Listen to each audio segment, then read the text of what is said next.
Welcome to the Sacred Couch, a safe space, a healing place for the souls of Black folks and other folks seeking wellness. Many of the issues that adversely impact our lives as African Americans today did not begin with us. They began with our violent upheaval, deportation, and human trafficking through the Middle Passage, and continued through slavery, Jim Crow, segregation, discrimination, and degradation. The systemic effects of racism and sexism and other forms of injustice continue to shape our thoughts, self concepts, relationships, and overall well being. Because our story is unique, we must reclaim our narratives. Our challenges are also unique. Therefore, our pathways to healing must be authentic. We can't use the same systems and tools that were used to oppress us for centuries to liberate us today. Therefore, the Sacred Couch was uniquely created as an antidote to this long-standing challenge to our mental health, psychological wellness, and spiritual formation. The couch was made for us by us. Here we synergistically blend the scientific and the sacred, the psychological and the prophetic, the socio-relational and the spiritual. I am Dr. S. Janine Hyman, psychologist, theologian, and a grateful Black woman. Come on in, take a load off, relax. Welcome to the Sacred Couch.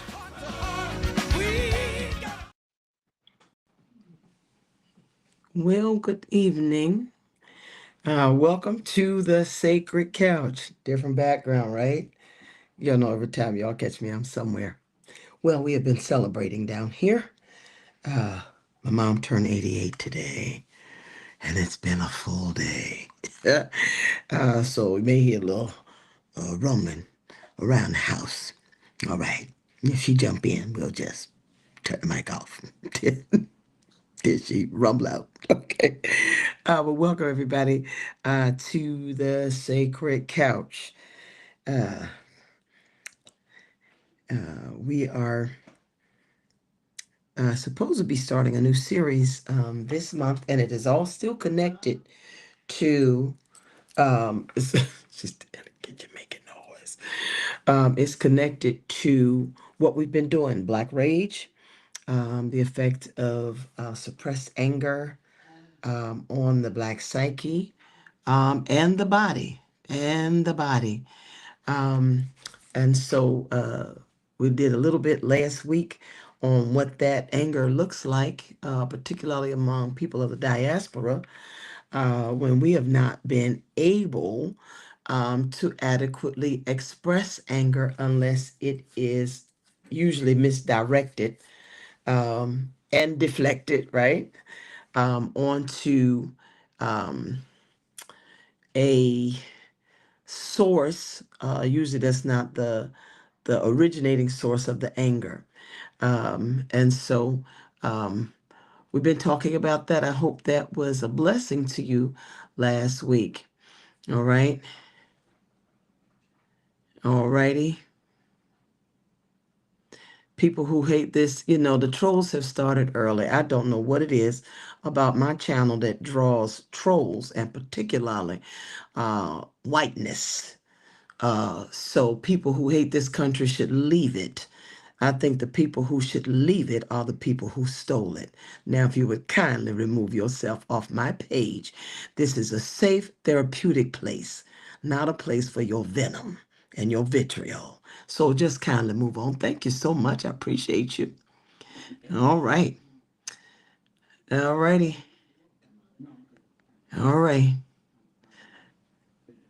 Okay, Miss Matthew Clark, whatever it is, that kind of commentary, ma'am, is not welcome. This is for people who have been under this kind of vitriol and venom for 400 years. And so if you would kindly take that off and take off, you do need a couch, but it's not this one. Thank you so much.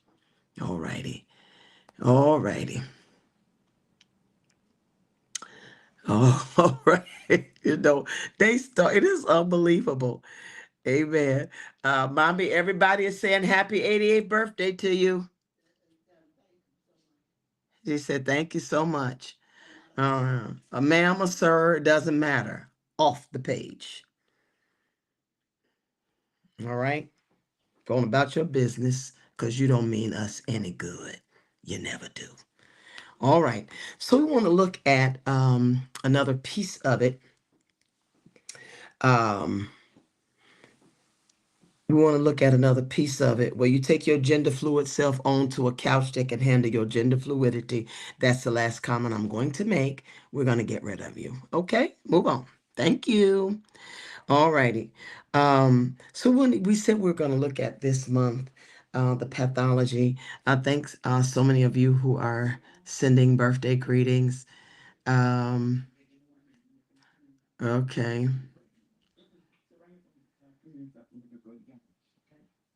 All right. Good evening, everyone. I'm telling you, as soon as I pop on, they come from everywhere. I don't know what kind of spirit that is. Amen. Thank you. Thank you all so much for it's been a day. Benjamin on a 10 and a lot of company. And of course, we're still here with Dad, who is critically ill, juggling some things. And we juggle even the death of our beloved Bishop Jeanette Williams White. We're trying to get final things done for that. And so those services are in Detroit on Friday. And then I think my aunt's things are going services going to be in Maryland on next week. It's a time for us, for some of us. It's a time for some of us. And so we're just glad to be okay. Anita Page, I'm down in your area. I'm in Portsmouth with my parents. All right. So yeah, we want to kind of thank you, Apostle Peyton. I need the love. I need it. Okay. I need it. All right. Um, so we want to look at this is a strange topic, but it is a very poignant and pertinent topic to us because we don't ever look at how the pathological aspects of poverty. Um, I remember my mom says a lot. She said, "Child, we didn't even know we were poor," and that's because back in the day, particularly when we were segregated, our people were segregated, so they weren't as nearly assimilated because they were still segregated. And so they were still, a neighborhood was like a village. Village raised us. And so they didn't know they were poor because as a village, they were not. As individuals, they were. But as a collective, as a village, they were not. Okay. And this is something that we don't really think about a lot is human resources as a form of wealth. Now, particularly for us who are now very much assimilated, very much, some people say, well, I'm not African American, I'm just American, very much assimilated into the culture and integrated and inculcated and enculturated, right, into the culture. Many of us don't understand the power of human resources. And so one of the things that they always were able to do, whether the Willie Lynch letters are actually legit or not, whether they're legit or not, that putting us, they're acting silly. They're putting us, my sister and my mama, y'all, the remote is on the couch. All right. But the separating of us, keeping us separated. And when we begin to move out, after civil rights, we begin to integrate, integration of schools, integration, even though they kept doing redlining, we started moving out of the city into the burbs, into the rural area, not, well, not quite so rural, a few of us, but into the counties, the suburbs, and those kind of things, trying to get away from Black communities and to say we had arrived, okay? And in so doing, we lost a whole sense of community. And we are not understanding while we are tearing each other off the frame, while we are killing our own prophets and preachers and politicians, while we are doing that, um, while we are doing that, we have lost the whole kind of sense of community. So we don't understand that human resources are a form of wealth. If you have good people assigned to your purpose and you yourself are a destiny helper, you're assigned to people's purpose, that is a form of wealth. And it's a wealth that we had. It is a wealth that we had. Um, and even with that kind of wealth, now that we're kind of all busted up, um, all right, we just had to block him, talking about he worships Trump. All right, we just got to block him out. Um, but you know, we don't know how much wealth we actually have in relationships. And so the more we divide, the broker we are. We actually become more impoverished when we do not have healthy relationships and networks so that you can, you know, my mother says it a lot. You know, once they get a little dementia, they really tell you where the trauma is. And then she said, "Child, we didn't know we were poor. We didn't even know. But you didn't know until you assimilated, until you integrated. You didn't know. You knew you wasn't like them, but because what was yours was mine, what was mine was yours. You help us with the kids, we help you with your kids. Human resources is a type of wealth. And so the more apostle, that we stay divided, that we stay attacking each other, that we stay just kind of separated in our own little cliques, we're actually poorer than we think. Okay.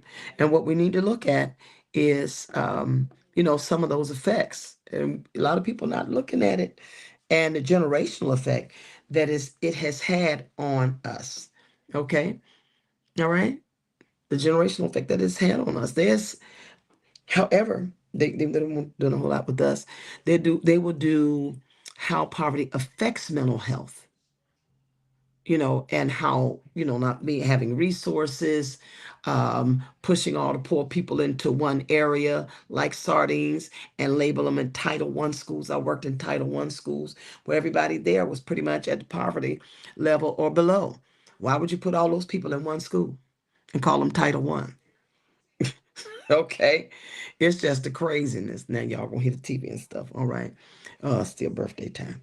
All right, but there is substantial scientific evidence that poverty adversely affects mental health. Okay, not just because you can't get services, not just because you are clumped together, but it actually does something to us.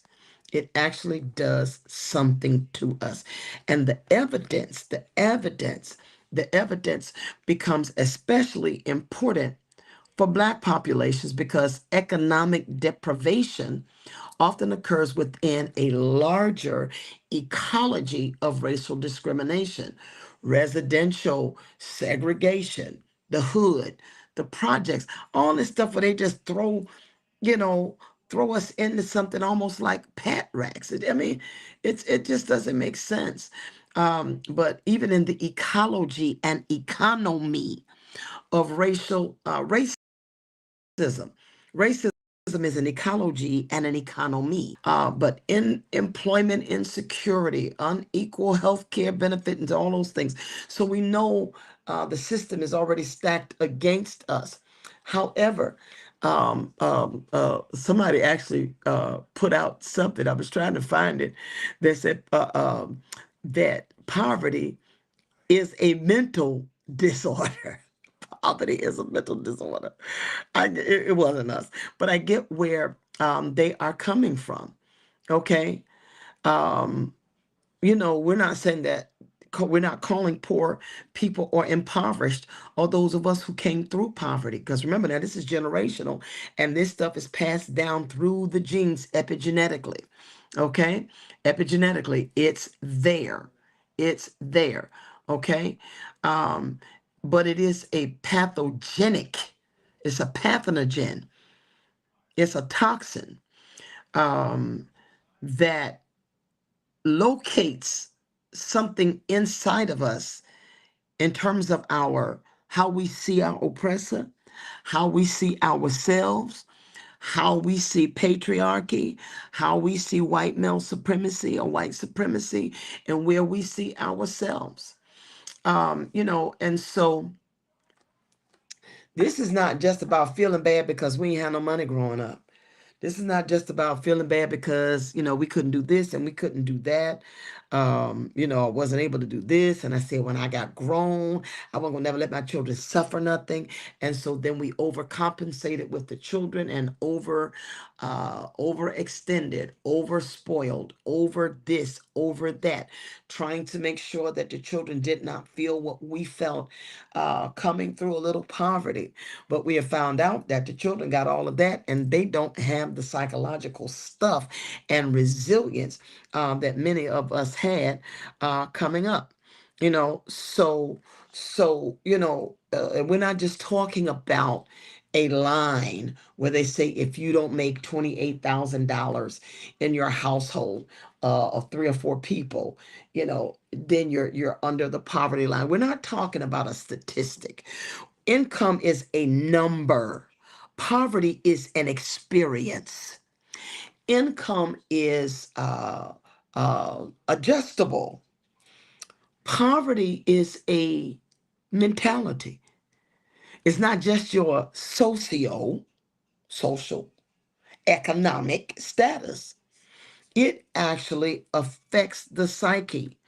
Two people can have the same income, identical income, work at the same place, have the same kind of job, and experience radically different psychological burdens depending on their debt, their dependence, housing costs, and all of that. All right. And so we know, kind of how that goes. But we want to look at how relevant it is for us because income and wealth for us are not interchangeable. They're not interchangeable. Okay. They're not interchangeable. Okay. Um, when we even look at the median income, this is maybe 2024-ish, 23, 24-ish, the median income for a white family, out trumped us by, 10, 20, $30,000. The median wealth gap, the median, this is right down the middle, not the mean, the average, but the median wealth gap, right down the middle.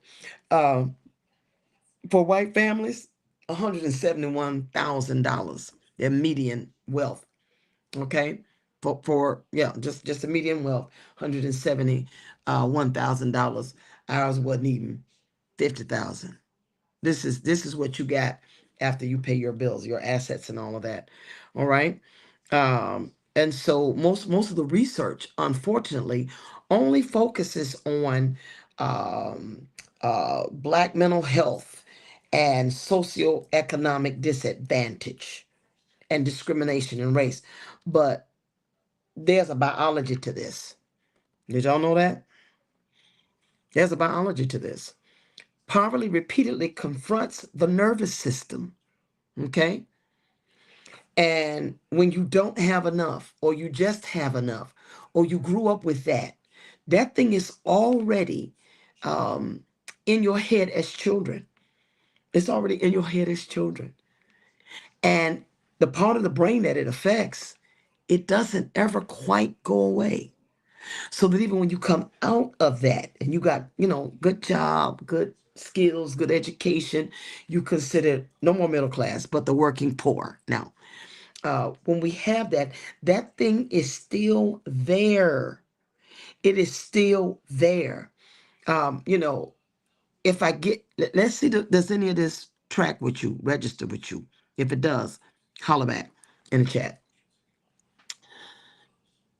The attitudes that we have about wealth actually come from something that's subconscious, that developed for most of us in early childhood or in our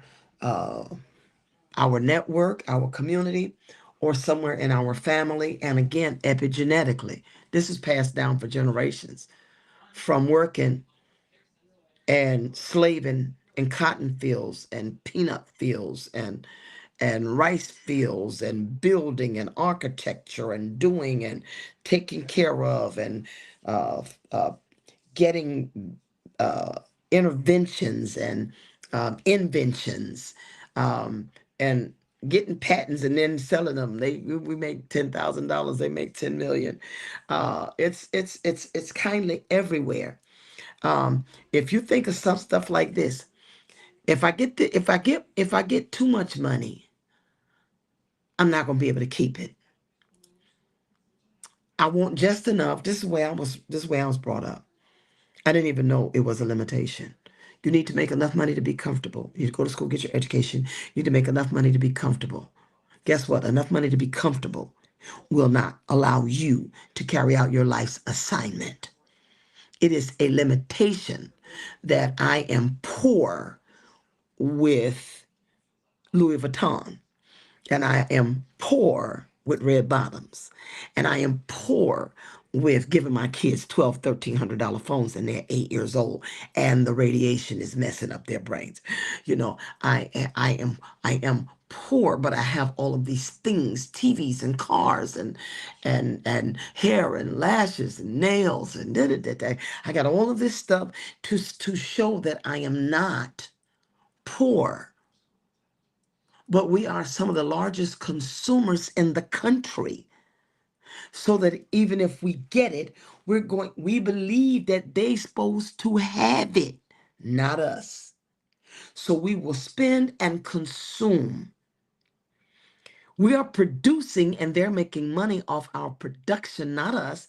And then we consume more than we actually produce for ourselves. Mm-hmm. All right. Okay.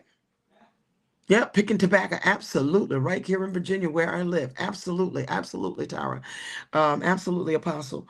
Okay, will I have enough? I'm gonna buy this, but I'm gonna buy some extra in case I run out. If I get money, everybody's gonna try to hit me up, and I'm not gonna know who my real friends are. I don't need no whole lot of extra. I just need to be comfortable. If any of that's tracking with you, holla. Okay. If I get it, all them people gonna let me keep it because every time we get something, they come for us. Will I have enough food? Okay.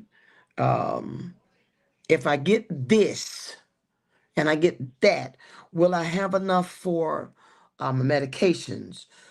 What happens if I lose my job? Many of us live not from paycheck to paycheck, but from paycheck to paycheck. If we don't have 4 or 5 months, preferably 6 months of our actual salary, if we have it, saved in some kind of form and some kind of investment, that's because there is a fear. There is a fear. Some of us even have a fear of saving it. That if we save too much, something gonna happen and it's gonna take everything. There's a fear there.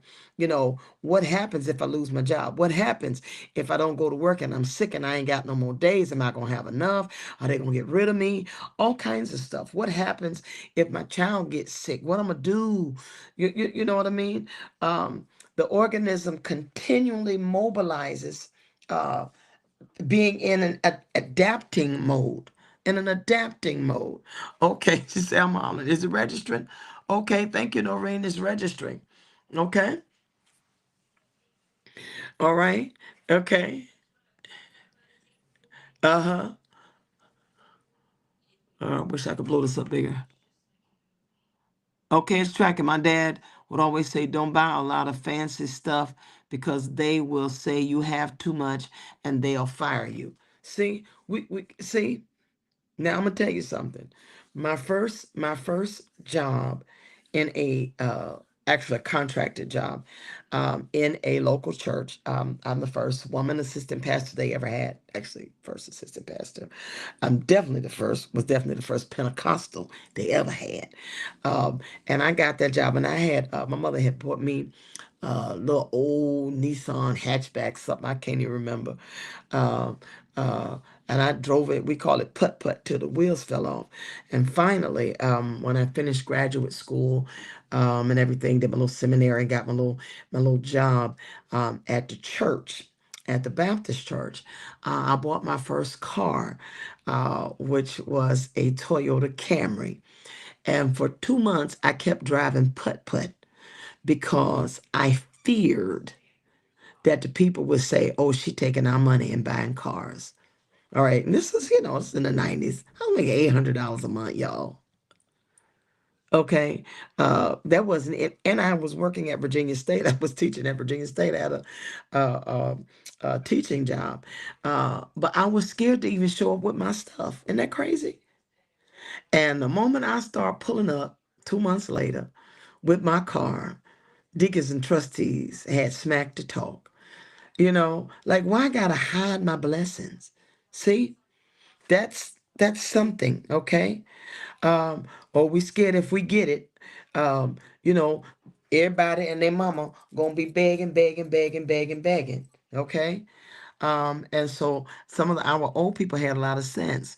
You didn't see them with a whole lot of stuff. They just saved their money and invested their money. And you thought they ain't have nothing till they died. And you checked the strong box or you checked it, whatever, like, oh my God.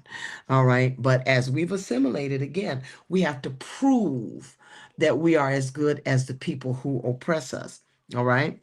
So poverty has a pathological portion to it because it keeps your body in an alarm state, waiting for the other shoe to fall.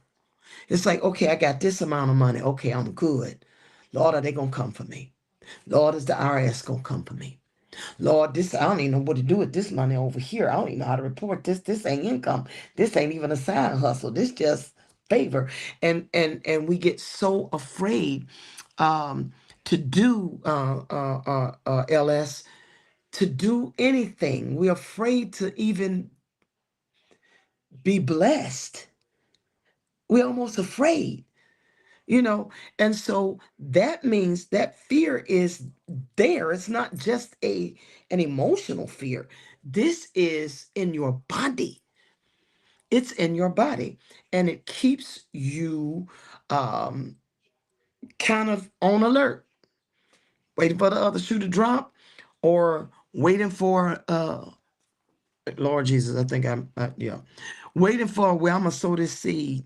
And if I sow this seed, it's gonna be like a slot machine, and I'm gonna sow a seed into the word. First of all, how you sow a seed into the word? The word is seed. How do you sow seed into seed? If I sow this seed into the word, I'm gonna reap a big harvest. I mean, all kinds of stuff. And one of the reasons that the church and even our people sometimes can play on that is because that spirit of poverty, that spirit of not enough, I know I should have. I know I'm due. I know, so we gullible, look gullible right there, looking for something that's going to happen too quick, too quick. And so they get us. And then we're like, I sold, what, something happened. Mm-hmm. Because we thought that was the magic. Okay. Um, we have some research that actually shows the disproportionate wear and tear of chronic racialized stress that goes with the whole poverty piece. But I want to kind of switch a little bit um, to just look at what poverty does. I'm not talking about your money now. I'm talking about your mind. I'm talking about your mentality. Okay. I'm talking about your psychology. Psychologically, poverty can affect several domains simultaneously: depression, hopelessness, uh, diminished agency, the ability to make good, sound, prosperous decisions, feelings of mental exhaustion, chronic defeat, and inability to envision change. I was telling you um, Sunday how we were kind of hoping for something different in the White House. And I remember my daddy, who was 88, he's still hanging on, y'all. My daddy, who was 88, said, I was hoping things were going to change. it ain't gonna never change. Like, how do you live and give and labor? How do you serve this country and serve humanity? And at the end of your life, it ain't gonna never change. It's the inability to envision change. It affects us in terms of anxiety, persistent anticipatory threat that we just finished talking about. Because another financial emergency is coming. You know, everybody's price gouging and price gouging rent, price gouging houses, price gouging, price gouging, because they have another pathology. It doesn't matter how much they get. If they got an itch they can't scratch. It's a greed they can't ever feel. They have to have that power because internally they don't have it. They feel that you have it. So they got to have economic and political control over you. Um, but they think, we be thinking like, okay, this keep going up, it keep going up, it keep going up, it keep going up. And stuff goes up. I say, okay, God, there's nothing I can do about that. Since I can't do anything about that, Father, I thank you. Mother God, I thank you that you just going to give me the money. Wherever the money is, I'm going to find the money. Whoever got the money, if I can't do anything about all of this inflation, you just going to have to give us the money. And I go on and I walk in that. But it changes even our cognition. Attention becomes disproportionately, your attention, your focus becomes disproportionately allocated towards immediate survival issues, leaving fewer cognitive resources, as I said, the bandwidth, the energy for long term planning and envisioning. Okay? That's probably in all, let me see all of that. Yeah, it's too long. It's not going to stay up there. But during the 30s and 40s, my parents said people did not let the oppressors know what they had. They drove old cars to work, dressed absolutely, did not put their money in their banks. Nope, strong boxes and every place else. They had what they call quiet money. They didn't trust the system, especially during the Depression. They developed their own coping mechanisms. And guess what? With those same poor folks, we built our own Black Wall Street. We built our own HBCUs. We built our own banks and hospitals. We built our own cities. Now, they burned them down and massacred us, but we did that because we had human resources, our own genius and spirituality, and we had community. Community is wealth when we understand human resources. Absolutely. Believe it or not having enough or thinking that one day you might not have enough, or that if you do have it, something may happen to it, it affects our sleep. All right. Absolutely. They hear money in the mattresses. Absolutely. My home was broken into a few years ago. When I tell you every floor ransacked, it looked like demons had hit. They even had nerve to use my bathroom, leave their feces in my bathroom. They pulled drawers out, and I kept trying to figure out why. And my mattress was heavy. Police was trying to put the mattress back, and they were like, no, two people did this. And I said, well, why they pull my mattress off the bed and stuff? They're looking all through they're pulling my clothes out because they know black people hid stuff. Now white folks on my block, they only broke in my house. That was us breaking in my house. Why you gonna break into other people's house? Because if you get caught, you're a black body, you're going down. All right.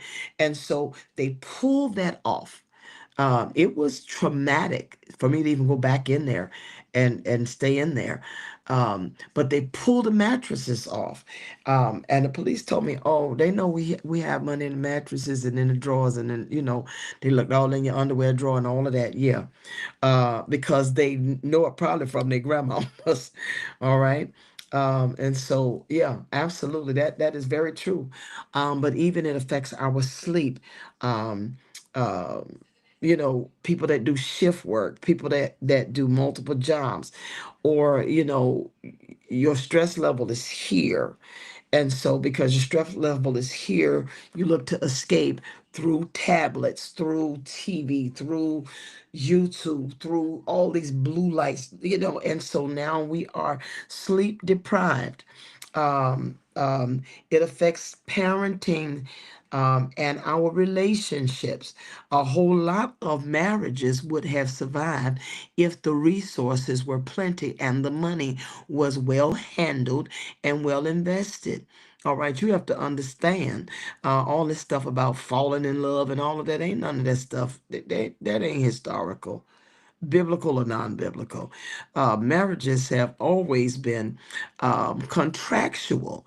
They are contractual with the community. That's why the community is a part of witnessing it. It's just all economics and money and contracts and covenants and all of this. And so when the money not good and things are not, you can get through some stuff, but when that money, I'm telling you, when I pastored, our biggest issues, we had small church, our biggest issues and everybody's otherness came out because we did not have enough. I'm telling you, had we had or understood the beauty of human resources, had we had enough to do what we needed to do and to help, we were helping people, they didn't have them ourselves. Uh, we had that to do. It is the finances weigh more heavy on our church than anything else. And after 15 years, I'm like, I can't keep doing this. It was that. And I did not know the extent to which even people with good jobs maintained generationally and maintained from their childhood that subconscious of a lack or poverty mentality. All right. And so it is, let me do it like this. Poverty ain't natural. God is the abundant God. There's abundance everywhere. A few seeds produce trees, and trees got leaves that we can't count, and everything has seed in it to reproduce in abundance after its own kind. Even the cosmos, the universe, they can't even see, but so far out, the galaxies, trillions, not of bodies, trillions of galaxies that we can't count that go out to infinity. Abundance is everywhere. It is all in the earth. It's everywhere. So poverty is not normal. It is not natural. It is not spiritual. It is not godly. And so many of us believe that our suffering in this regard makes us holy. Y'all think holy and broke go together. No, they don't. God is holy. Come on. Holy and broke don't go together at all. At all. All right. And so, yeah, it isn't. It isn't, Andy. It's not natural. It is not natural. It just is not natural. It is not of God. It is not natural. It is not normal. So when you have lived in it, when you have generations of it, you are living in something that was created by very evil pathological people. It is just like if you were, God forbid, kidnapped and you stayed with them crazy people just even for a few weeks. The kidnapping, putting you in an environment that's not yours, taking you from your place of safety, your people, your comfort, your security, putting you somewhere with people that you don't know if they're going to kill you or not. Even if they let you go, you may be traumatized for the rest of your life because you were drug into something and someone imposed upon you their pathology. And so when you look at poverty like that, this was imposed upon us, that we were taken out of everything that was given to us inherently, where we were already a prosperous people. Even those people who came over here from Africa, who were prisoners, who were enslaved in Africa, not like this. Many of them were actually Hebrews, so we over here. We got brought over here. The homie tribe, all that, yeah, all of that. And so this was not natural. The fact that we reproduced and built a significant part of the wealth and structure of this country under the most heinous conditions. And we still was baby kids. We don't die, we multiply. That same thing they said about them Hebrew babies, y'all. That proves that wealth is upon us. The fact that we make every other ethnic group in this country wealthy.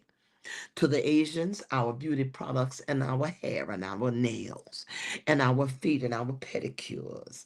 To the Indians staying in the hotels.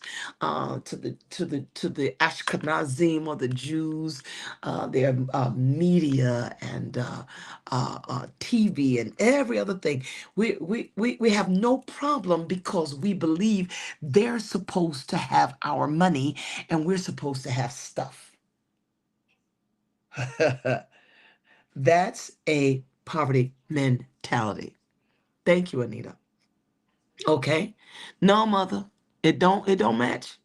Holy and broke don't go together. Because if it did, then the Lord says, Be ye holy, for I am holy. Remember now, this is the sacred couch. All right? Because we're going to hit that biblical principle. We're going to hit that African spirituality. We're going to hit that prophetic. Be ye holy or whole, for I am holy. Holy and broke don't go together. And one of the ways they so broke to us was to construct an image of Yeshua with his very feminine, white looking self, and then make him God and make every melanated people, more melanated people, worship and bow down to the image of their oppressors and call it God. So even when we approach God like God is our master.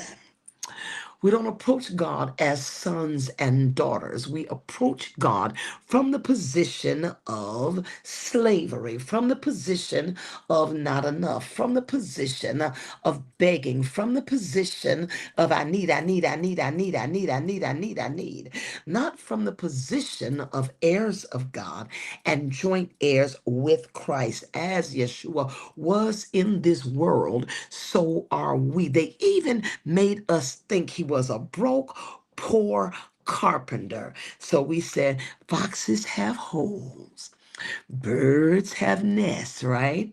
But the Son of Man don't even have nowhere to lay his head. Now let's take that apart in about 90 seconds. Foxes have holes. Foxes have holes. What is a foxhole for? What is a foxhole for? Birds have nests. What a bird nest for? What a bird nest for?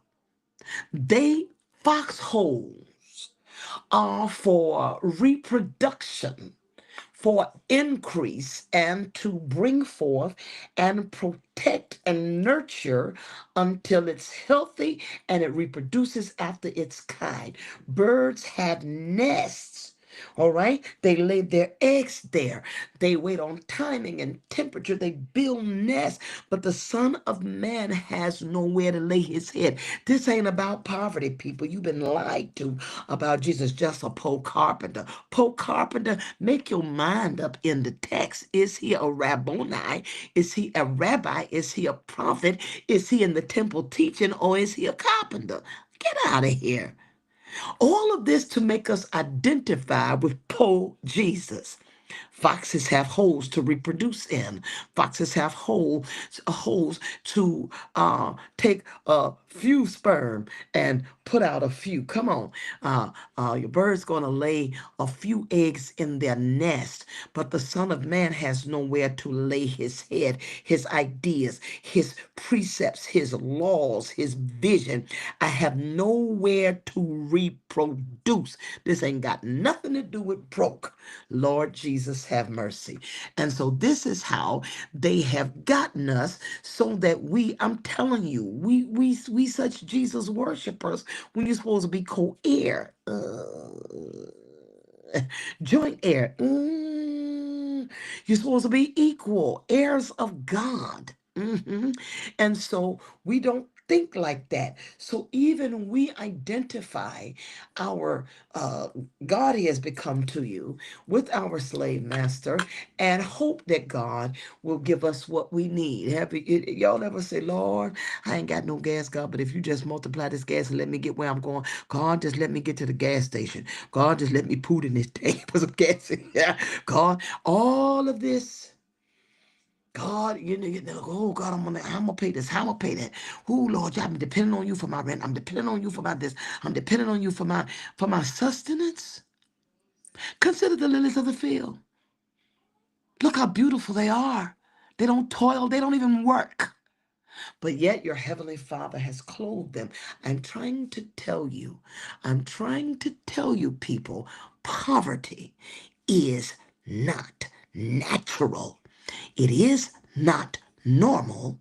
It is not godly. And it is not of God. Uh-huh. Absolutely. Absolutely. Okay. There we have it. Okay. Let's do a little bit more. All right. How we doing? How we doing? Okay. Listen. Listen. Sometimes, on those of you who are prophetic, the Lord will allow you to be in positions for things to happen to you so that you will know the condition of your people who are economically beneath you. Lord, let stuff happen to me. And I'd be like, God, is this how they talk to you when you're on public assistance? God, is this the way they treat you when you got Medicaid? God, I done did all of it. God, is this the way, this the way they treat you when you come in the hospital and you don't have this and that? God, is this the way they talk to you when they think you ain't got nothing? Is this the way? God, let me see all of it. He let me experience all of it. Okay, so poverty does not merely mean empty pockets. Again, we're not talking your income. Okay, chronic poverty will tax the brain, dysregulate your stress system, constrain your choice again, constrain your vision and ability to see, constrain your agency, which means your ability to make good decisions for yourself and others, disrupt your sleep, cause increased exposure to trauma, intensify anger, intensify anxiety, intensify depression, strain families, strain marriages, strain parenting, shorten the psychological horizon from what can I become to how can I make it till Friday. Okay? How we doing? Okay? This is not poverty plus black skin. This is black skin impoverished. Okay? So we gotta look at it. It's not just the economic condition. It's a biosocial and a biopsychological stress condition in both the body, biologically, physiologically, and the psyche and the social. It's everywhere, in, out, body, relationships. All right. Let's do just a little bit more. Let's do just a little bit more. Okay. Because again, poverty is a social construct. It's a demonic. And I ain't crazy, I don't do a whole bunch of spooky demons and everything, a demon and witch. But this is a demon, witch, and a warlock. Okay? This the dragon and the beast. All right? It is a socially produced construct and state. Scarcity again it is not natural. Scarcity ain't natural. All right? There are temporary scarcities that happen in nature, when the seasons change. Everything get a little scarce, trees and leaves and all of that. It is only for a season so that it comes back perennially, perennial bouquet. Somebody would know what that means. But it comes back perennially and comes back bigger and stronger. But persistent poverty in a society with abundant resources all around it, is created and maintained through human, economic, political, racial, uh, uh, institutional, and systemic arrangements. Okay? We need to understand that. We call it the lack mentality. Some people call it the scarcity mindset. Or, in a little more technical terms, a scarcity induced cognitive load. All right? Listen, if you do stuff like this, if you do stuff like this, and hopefully if everything is okay, but we go a little deeper next week if I can do it.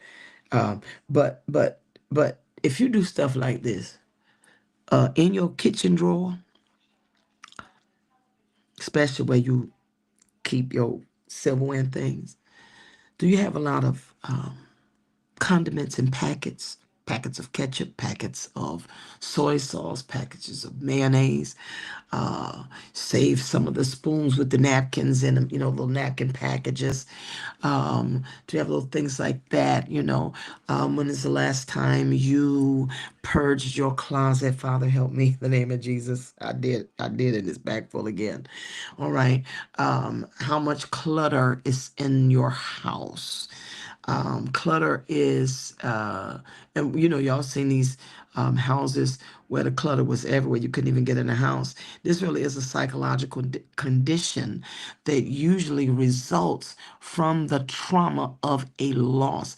And so people hoard, not because they choose to be dirty and nasty. People hoard to try to box themselves in so that they have enough. It is a safety measurement, almost, kind of barricading yourself into your own house. People hoard because of the threat of loss or of the trauma of loss. Okay. And so good. Somebody says they're, trying to declutter now. Okay. And I would tell you, I just, this is just our first installment of it. So we need to think about even just little small things. Like, I've been saving these packets for years. Then I go on the drum, be like, okay, they're old. I throw some of them out. Then I was like, oh, Kentucky Fried Chicken, this honey don't even look like honey no more. It goes in the trash. Why are we doing that? We could say, well, maybe eating on the fly, and I may need some condiments on the fly. But the real thing is, I don't want to run out. So we got little packages of this and little packages of that, little packages of condiments all over the house, all over the house. That tells you, yeah, there's a little fear there of running out. Okay. And this hypervigilance is around resources. So, how many of you, and then we want you to check, listen to me, whatever you don't track. I learned this in Mary Kay. I have all kind of side hustles. Whatever you don't track, you will lack. A track number can grow. Okay. So some people don't track their finances at all. Whatever you don't track, you will lack. You don't track your time, you'll be impoverished in your time. You don't track your energy. When you look up, you just say, I don't know why I'm so tired. I'm not tracking. If you don't track your relationships, you say, how in the world did we end up here? What happened? You're not tracking. Whatever you don't track, you will lack. Can you put that in the chat? Because I want you to type it so you will remember it. Whatever you don't track, you will lack. Okay? Whatever you don't track, you will lack. All right. Of course, decluttering is a continuous progress, especially if you're bringing in as quickly, Lord help us, as you're putting out. Just doing a little bit a week, just a little bit a week. It may not even look like you did nothing, but I'm telling you, we did a whole series on disorder and what it does to you psychologically. Um, One of the things that we're doing, hopefully we can get Daddy to come home. I hope at some point. But we're decluttering the house. We couldn't do it with them in it. And part of that was I lost my wife, so I'm gonna keep everything like it was.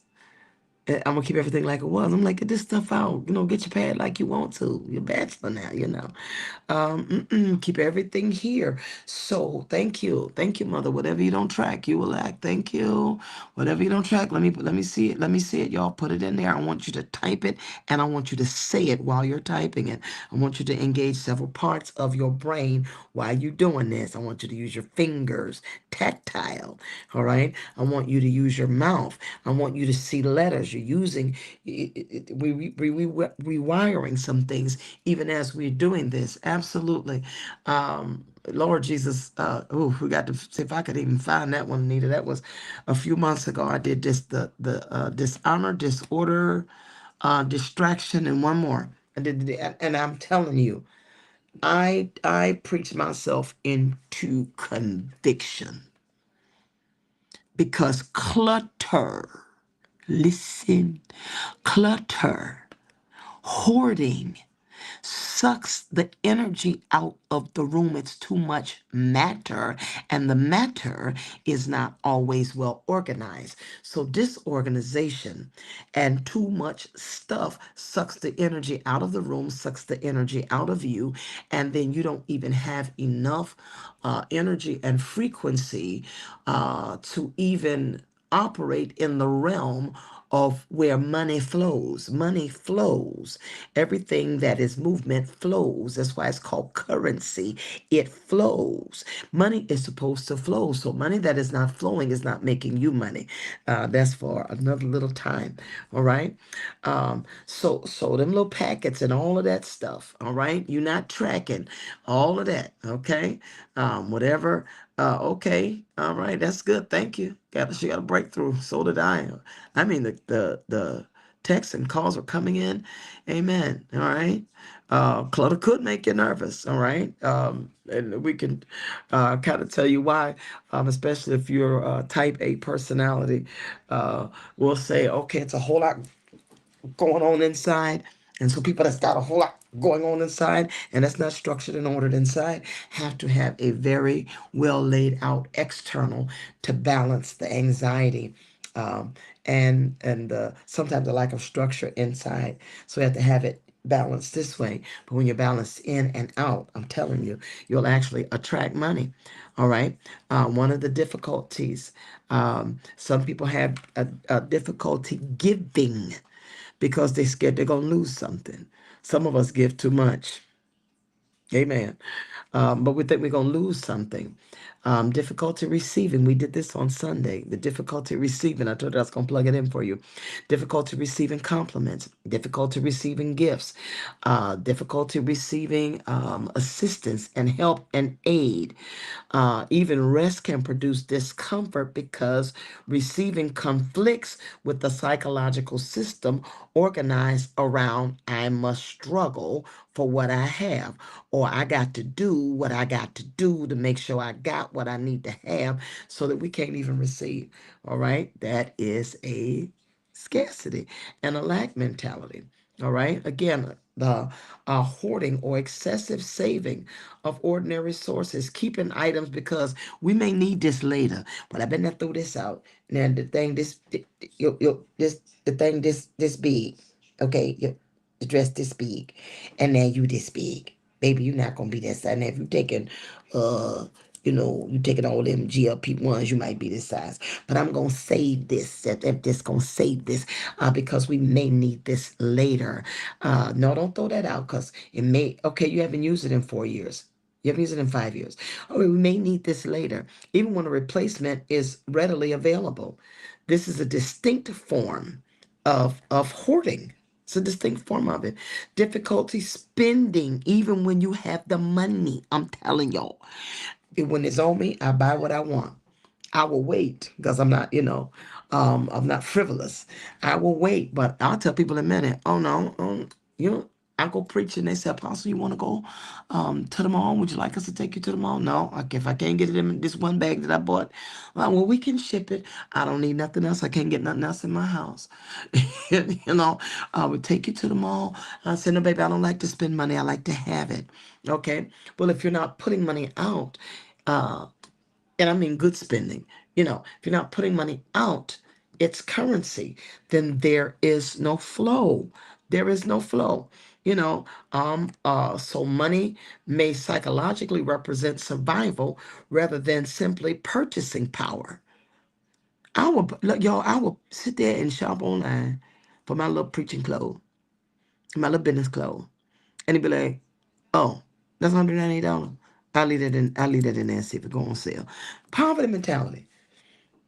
Poverty, and I've been out of statistical poverty for about 5 minutes. But that stuff is still there because it's so far back in the psyche. Conversely, spending quickly as soon as your money arrives, impulse spending, emotional spending. This looks irrational from the outside, but it actually can reflect a learned expectation that resources are temporary. So while I got it, I better spend it. If you're tracking, talk to me. All right. No discipline. Um, I don't know. Maybe not. Maybe we've been taught not. Okay, a shortened time horizon. Immediate needs dominate because the future has historically been unreliable. So I'm not going to put anything into investing into my future. I'm not going to invest into my purpose.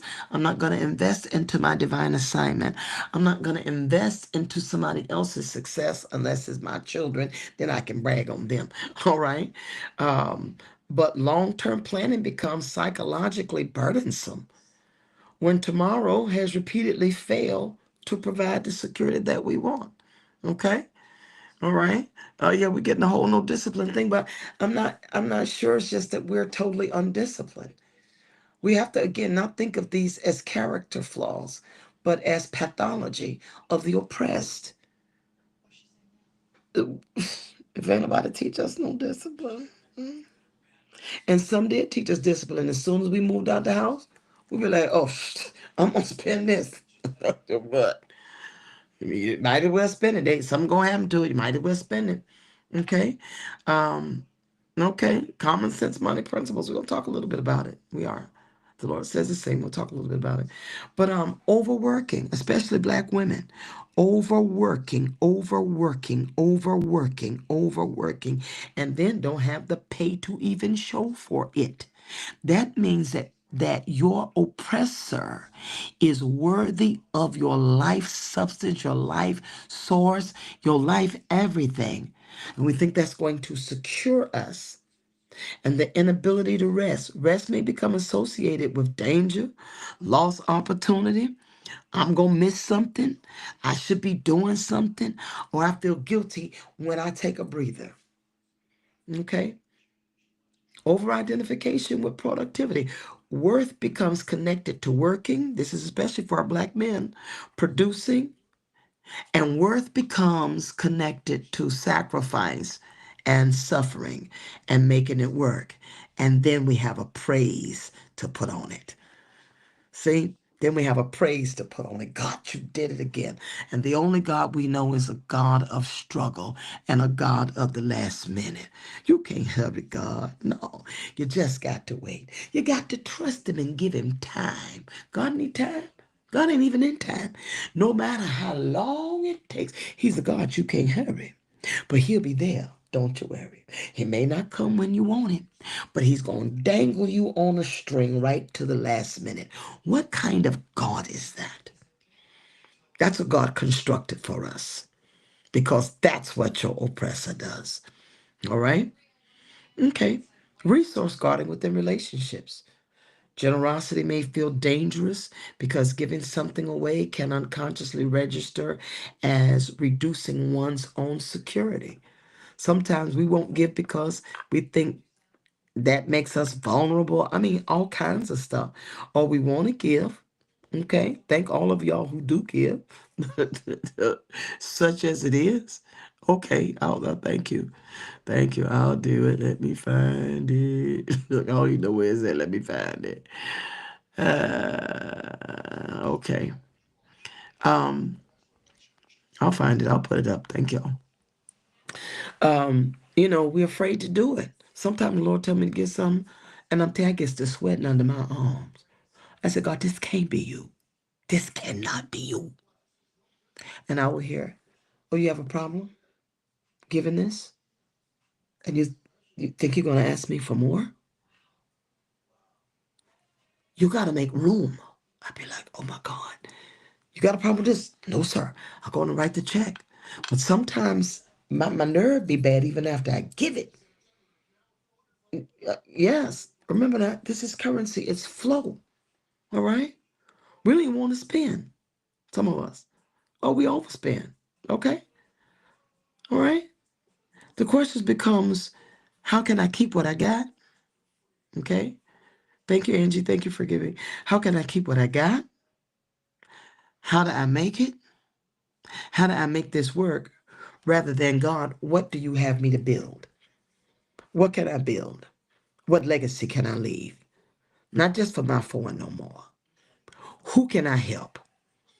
hmm if your money ain't got no assignment, that's discipline. Your money don't even have an assignment. It's flowing anywhere. It's just flowing anywhere.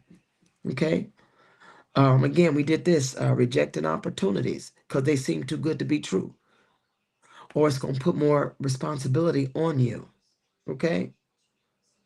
Stockpiling. All right? Trouble enjoying what you possess. We just talked about that. Scared to even bring my little new car to the church. Okay? This connects directly to what we're talking about. Scarcity or lack mentality says this: there will never be enough. And even if it is, they're going to come forward or something going to happen. Or I ain't going to know what to do with it and I'm going to lose it. So I won't even prepare for it.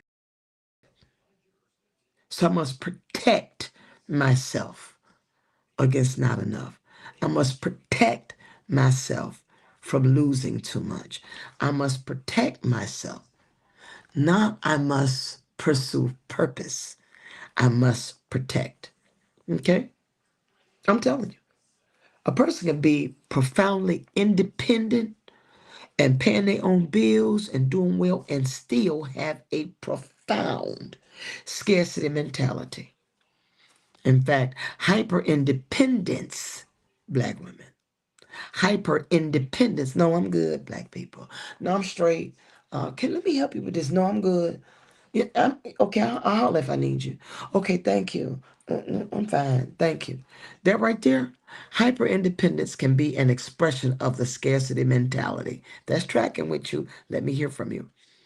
Okay, I can't afford vulnerability. I can't trust them in my vulnerability. I can't trust them to see me deficient. So I will become more deficient being self sufficient.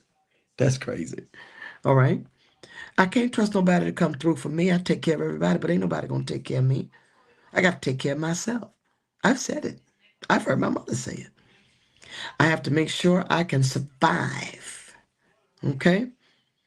That's especially important for our people because what gets characterized as a dysfunctional poverty mentality can actually be an adaptive response to all of the racism, sexism, classism, and oppression. So it's like, it's a kind of a catch-22. Okay. If your grandparents lived through it, some of you have already talked about it today. Thank you. Lived through deprivation, your parents experienced economic insecurity, and you repeatedly watch resources disappear, or we got a nickel and dime it, or Peter to pay Paul. Institutions fail you, jobs vanish, prices keep going up. We redlining, so we move out. They move in, we can't get back in. All of this, opportunities closed, and vigilance around resources did not originate with you. It didn't originate with you. Adaptation. We just kept adapting and doing what we had to do. But here, listen to this. You cannot fully receive what your mind has been conditioned to believe. You cannot fully receive what your mind has been conditioned to believe will disappear. Let me do it again. You cannot fully receive what your mind has been conditioned to believe will disappear. You will never attract what you think you will keep lacking. You won't ever raise your frequency into the realm of increase and you won't ever make those kind of decisions that you need to make to keep your money moving and fluid. You cannot comfortably inherit abundance while your nervous system and your brain remains organized around impending lack or loss. All right? This is why positive thinking and what we call it, declarations and affirmations alone don't cure an impoverished mind. Your brain has actually altered itself. We'll talk about that some. It's altered itself so that your most creative part is on lockdown. Most creative, intuitive part is on lockdown. Your third eye, your ability to see introspectively and to have insight and revelation, almost on mute. Okay, seriously. You can't comfortably inhabit God's abundance while your nervous system remains organized around impending loss or lack. Positive thinking and declaration, if that was it, everybody that was decreeing and declaring would be rich. Okay? Hey, I decree that wealth and riches are in my house. Okay, it doesn't matter what's coming out of your mouth. If that subconscious says that even if I do get it, something gonna happen to it. You just canceled it out. Okay? A scarcity mindset can be psychologically transmitted through the bloodline, through thoughts in your immediate environment. Okay, because we pick up thoughts and stuff all the time, and can be reinforced. But actual poverty requires material and structural remedies. So we got to do the external piece, but we also have to do our internal piece. Okay, you can break this thing. We got to break it at two levels. We got to break it psychologically, and we have to break it around us. When we break poverty at two levels, the conditions of lack around us and the conditioning of lack within us, then we can begin to do something. Because even when the external condition of poverty and lack lasts generationally long enough, it can become your regular internal expectation. This is why we cry, it won't always be like this. The Lord will perfect that concerning me. Sooner or later, it will turn in my favor. He's working it out for me.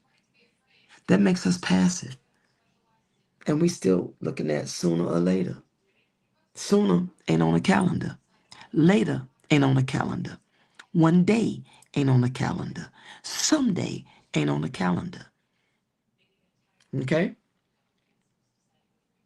So I think we're at a good place now to begin to, this is what I want you to do. Think about some of these things, especially if you're tracking here, you're tracking good. Think about what you think about money. What is your relationship with money?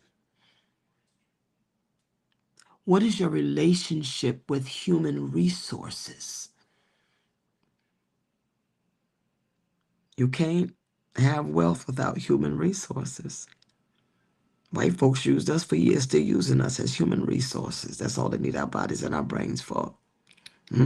But human resources, what was your attitude about money coming up? Did you ask for it a lot? Did you not ask for it? Did you ask for things that you wanted every time you saw something in the store? We wasn't allowed to do that. Did you fail to ask for it? Did you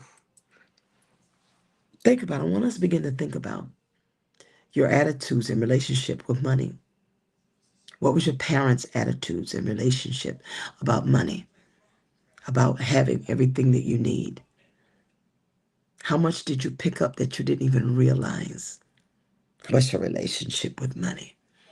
What do you really think about having more than you need so that you can carry out your assignment and be God's justice in the earth? Are you afraid of the same money you're praying for? Have you made room for it? Are you used to money being currency, movement, cyclical? hmm Okay. I just want us to do a little bit of thinking and introspection. You may want to write a couple of things down. What? My dad's side of the family used to be tight. I'd ask my dad, Daddy, can I have 6 cents the ice cream truck? I just gave you 6 cents yesterday. He ain't like that now. But it is that. Absolutely, Florence. If money does not become your servant, it will become your master. It determines the decisions you make. It determines how you give, where you give, how you invest, how you buy, how you don't buy. It determines how you invest in yourself and in your self-improvement. It determines what you put on your body versus what you put in your body. Okay? That's what we want to move to. That money is our servant, not our master. I hope this has been a little bit helpful. We've got to make room for it. If you ain't making room for it, you really don't believe it.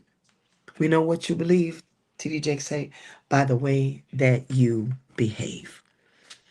All right, I think we've had enough, and I think I've had enough for tonight. We hope this is helpful. But think about it. Just start writing. What's my attitude about money? What was my parents' attitude, grandparents, whoever raised you? What was my church's attitude about money? What kind of messages came from the pulpit about money? What human resources are around me that I'm not utilizing and being a good steward over? What areas do I have difficulty receiving? Am I really tracking? Now, really, if you got to check 2, 3 times a day, your bank account online, you're anxious. It's a lack mentality. It's fear. It's fear. Okay? You got it. Okay. A little helpful? Oh my God, it was 10 of them. Jesus, come to the meeting. Mm-mm-mm. Mm-mm-mm. Okay? We have made room for the money. Have we made room for the money that we're believing for? Do you really have the capacity for God to bless you? If God blessed you with $3 million right now, do you already have a list of where that money is going to go? And I'm not talking just purchases. I'm talking investment. I'm talking charitable giving. I'm talking about moving money. Okay? Just start writing. You'll see something revealed. And we hope it's going to set us up for our next session on the couch. We hope you've enjoyed this time. Y'all keep me prayed up because I'm a little depleted, But keep me prayed up. And I'll keep you the same. We're in this thing together. We're doing life together. I'm not doing ministry with everybody, but I'm doing life with you. And it's my pleasure to do life with you because we're coming out and we're coming out together. Stronger than we were ever apart. Stronger than we were as individuals. We're coming out together because poverty ain't normal. And holy and broke don't go together. Thank you for tuning in to the Sacred Couch. We'll see you next time. Well, beloved, my assignment here tonight is up, but our journey together shall continue. Thanks for sharing this special time and safe space with us here on the Sacred Couch. Remember, you are fearfully and wonderfully made. Your divinity is of God. It's perfect. It's our humanity that needs healing, repair, and restoration. This is a spiritual process. It takes time. It takes work. But I declare Becoming your authentic self is worth both the work and the wait. Until next time, beloved, continue reclaiming your narrative, recovering your authenticity, and realigning with the divine. I am Dr. S. Janine Hyman. Take care of yourselves. Take care of one another. We'll see you back here next week on the Sacred Couch.